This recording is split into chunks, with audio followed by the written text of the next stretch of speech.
Buenos días, buenas tardes o buenas noches a todos los estudiantes de la Maestría en Educación con mención en Educación Superior. Soy la doctora Virginia Gonfiantini desde Argentina y conmigo van a estar cursando la asignatura o el seminario Corrientes Pedagógicas Contemporáneas para la Educación Superior. Este es un video introductorio, ya tienen todo el material subido a la plataforma con los contenidos mínimos, las actividades a realizar, la propuesta bibliográfica, pero no quería dejar pasar la oportunidad de poder grabarles un breve video acerca de lo que vamos a estudiar en estas dos unidades que componen la asignatura. En la primera unidad la voy a leer para que no tengamos ningún tipo de problemas después cuando la cursemos. En la primera asignatura, Fundamentos Pedagógicos de la Educación Superior, vamos a explicar los fundamentos pedagógicos de la educación superior para comprender el proceso de enseñanza y de aprendizaje que se desarrollan en los distintos escenarios de la formación.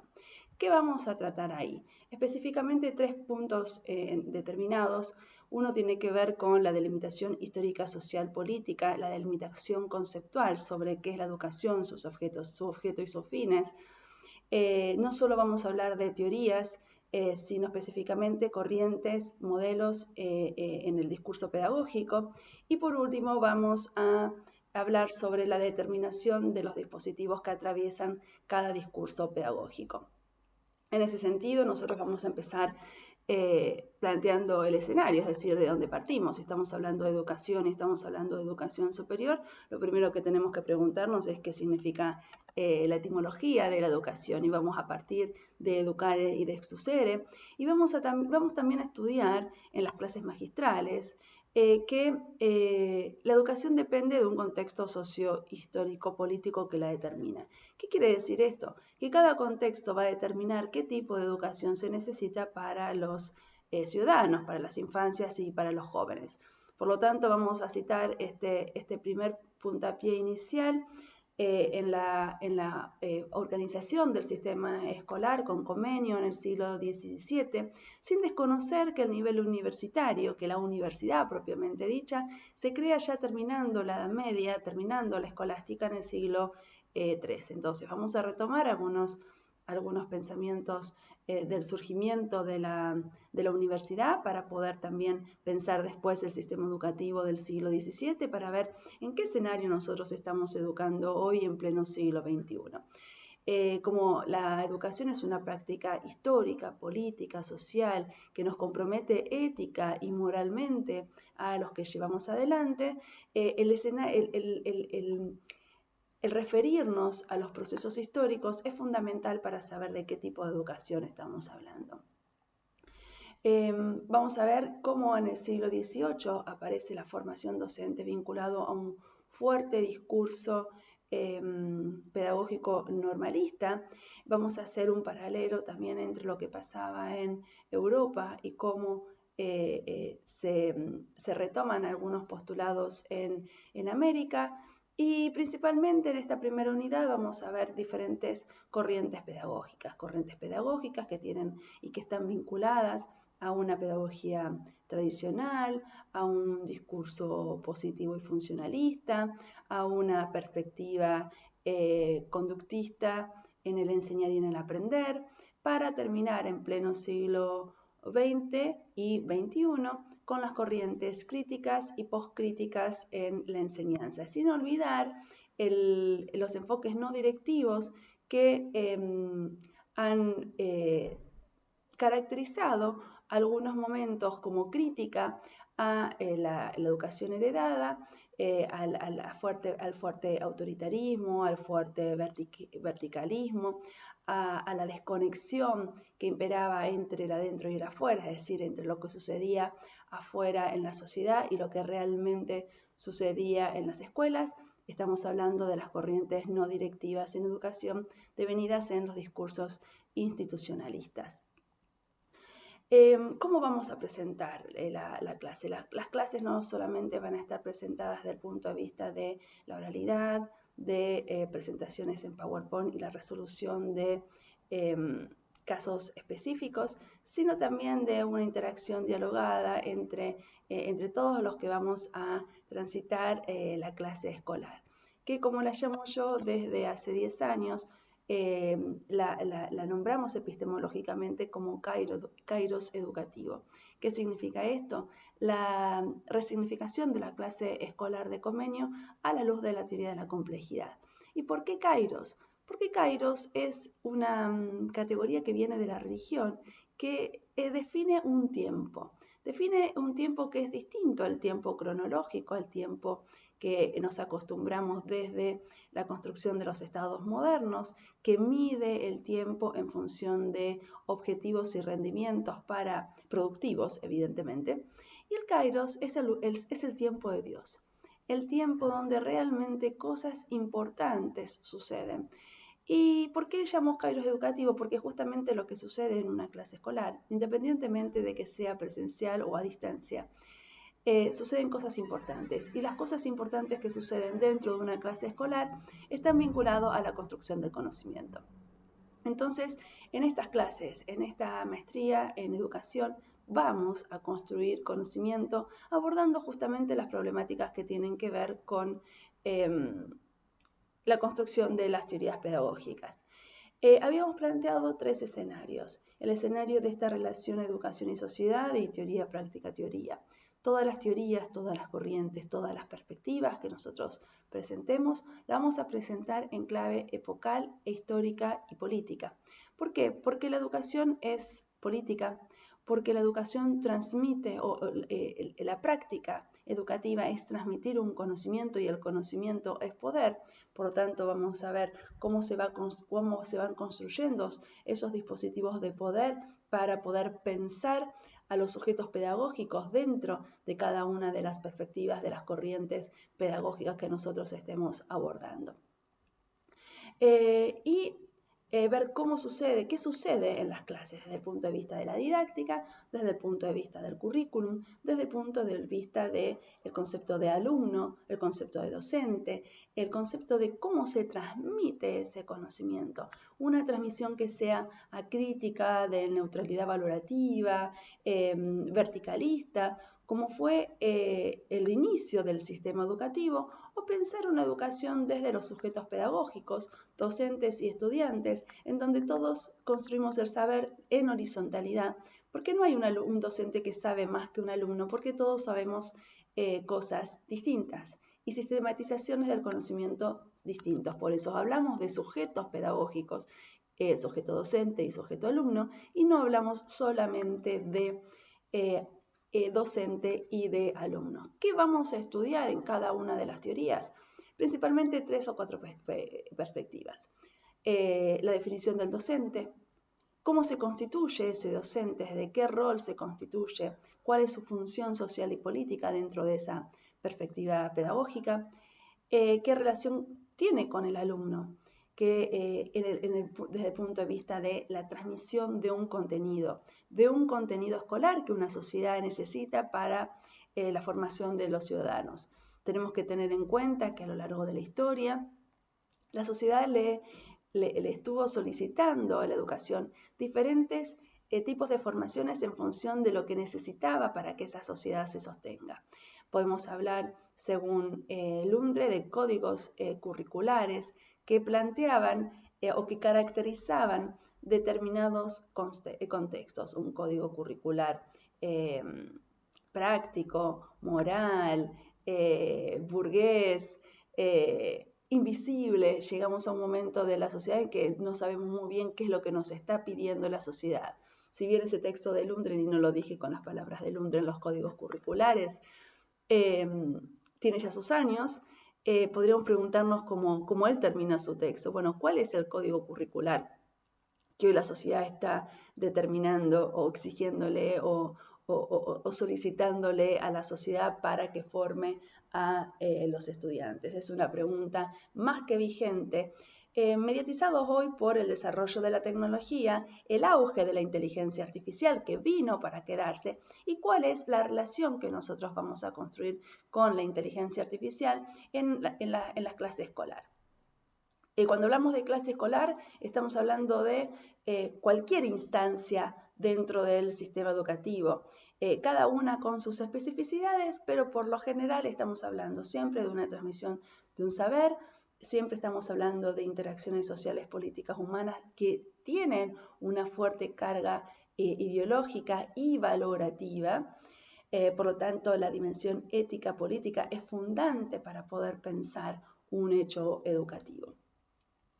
Habíamos hablado entonces de qué vamos a entender por el sujeto docente y el sujeto alumno, cómo se transmite ese contenido a enseñar, cuáles son los dispositivos pedagógicos en esa transmisión, qué es lo que la sociedad le determina o le solicita a la educación, a la escuela en cada momento determinado, porque eso nos habla de cómo a lo largo de la historia fueron cambiando las corrientes pedagógicas, que es lo que nosotros estamos estudiando hoy.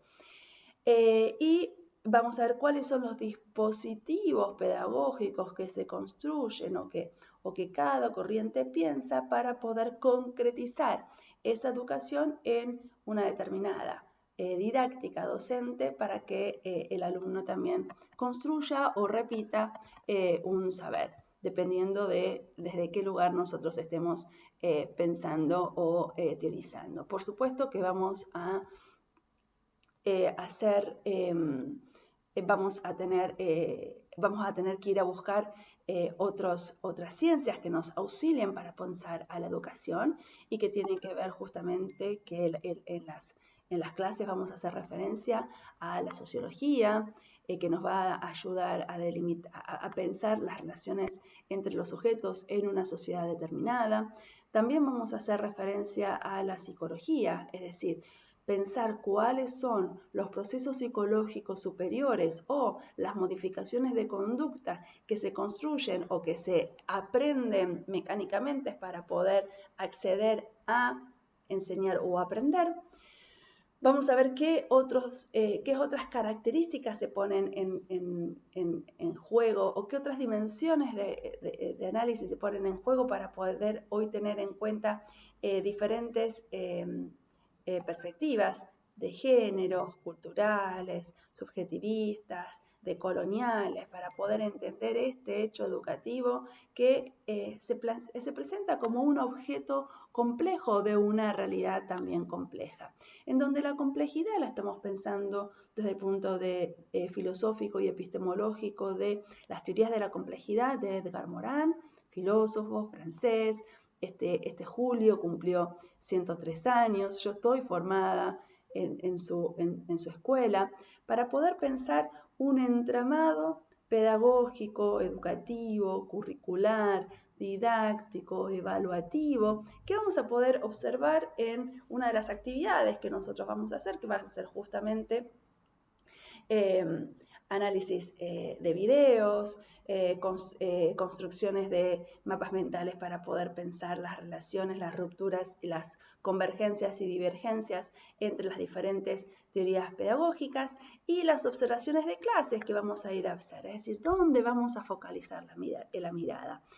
Tanto en la discursividad como en la práctica, en los análisis que vamos a tener que hacer, el enfoque va a estar pensado desde el punto de vista complejo, desde la multidimensionalidad y la multireferencialidad de la complejidad en la construcción y en el abordaje de un objeto de estudio. Complejo porque somos nosotros el objeto de estudio y también complejo porque los que los miramos también somos sujetos. Entonces tenemos que ir a ver dónde vamos a focalizar y cómo después vamos a poder hacer el análisis. Esto es lo que corresponde a la primera unidad. Con referencia a la segunda unidad, permítame que lo voy a leer de nuevo. La segunda unidad habla específicamente sobre teorías pedagógicas contemporáneas y acá lo que vamos a hacer es aplicar las teorías pedagógicas contemporáneas para diseñar propuestas pedagógicas inclusivas para la educación superior. ¿Qué vamos a estudiar acá? Vamos a hacer un análisis conceptual y evolución de la teoría pedagógica que aparece en las estructuras de los currículums, aproximación a las teorías contemporáneas, nuevas realidades y tendencias, revisar nuestras prácticas áulicas y nuestras relaciones con el conocimiento, cuáles son las transformaciones sociales para que nosotros volvamos a preguntarnos o no dejemos nunca de preguntarnos para qué estamos educando hoy. Estamos educando para personalizar, estamos educando para liberar, estamos educando para la construcción de ciudadanías democráticas, estamos educando para el cuidado del medio ambiente, estamos educando para una dimensión ética y moral en nuestra formación. Y vamos a ver cómo las teorías pedagógicas contemporáneas y sus diferentes enfoques ofrecen cauces para pensar, reflexionar y resignificar la formación docente. A nosotros que estamos estudiando nuestra formación docente, que estamos haciendo una post-titulación de nuestra formación base, que es la formación docente. ¿Y desde qué lugar lo vamos a plantear? Desde 3 lugares específicos.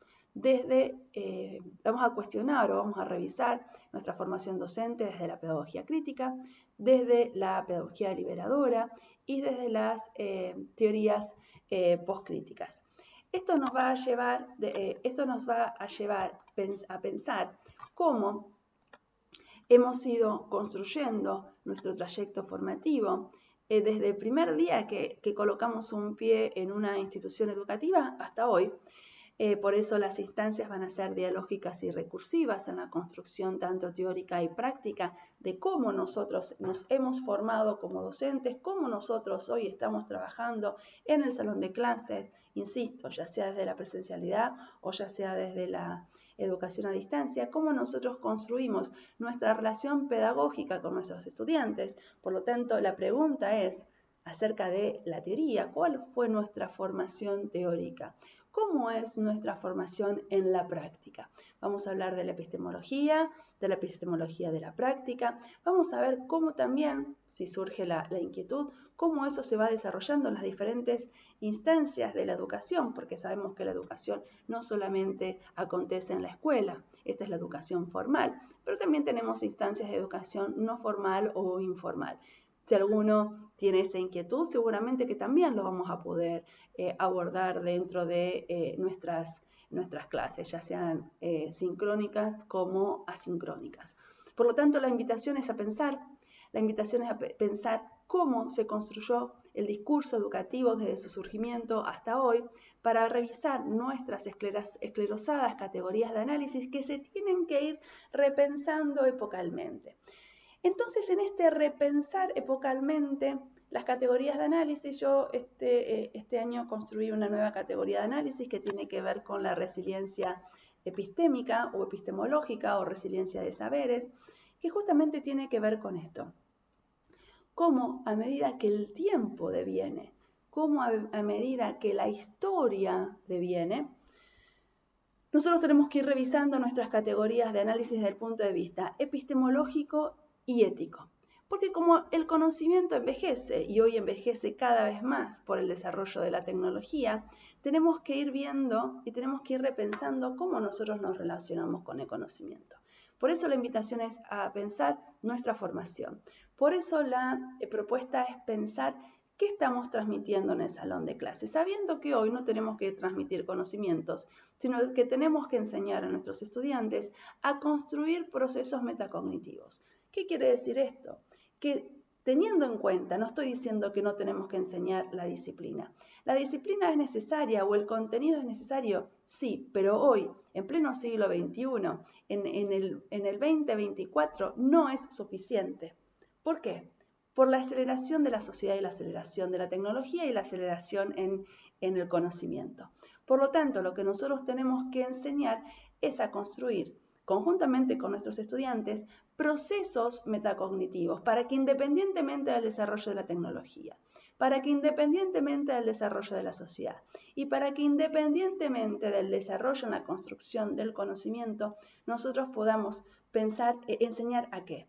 A pensar, a criticar, a dialogar, a preguntar, a construir un escrutinio crítico, a hacer debates epistémicos. Esos son los procesos metacognitivos que nosotros tendríamos que pensar hoy como dispositivo curricular y didáctico para poder enseñar a pensar a nuestros estudiantes. Desde ese lugar se resignifica la práctica pedagógica. Desde ese lugar están pensando hoy todos los pedagogos en las construcciones, valga la redundancia, pedagógicas que se construyan en el salón de clases y desde el punto de vista teórico como marcos epistémicos que van a poder guiar en el buen sentido de la palabra, desde el punto de vista de la no imposición, sino desde el punto de vista de la libertad y de la criticidad, para poder pensar prácticas pedagógicas desde el punto de vista de la libertad, desde el punto de vista de la democracia, desde el punto de vista del otorgamiento de la voz a todos los participantes que formamos parte de un hecho educativo, desde el punto de vista de la dimensión ética y moral. Esa es la propuesta que desde este espacio de corrientes pedagógicas contemporáneas o teorías pedagógicas contemporáneas para la educación superior vamos a debatir, a discutir, a compartir tecnología mediante, ustedes en Ecuador, yo en Argentina, todos somos participantes, estudiantes y docentes de la Universidad Nacional de Loja y esta es la propuesta que les vengo a traer en este seminario de la Maestría en Educación con mención en Educación Superior. Sean todos bienvenidos, los esperamos.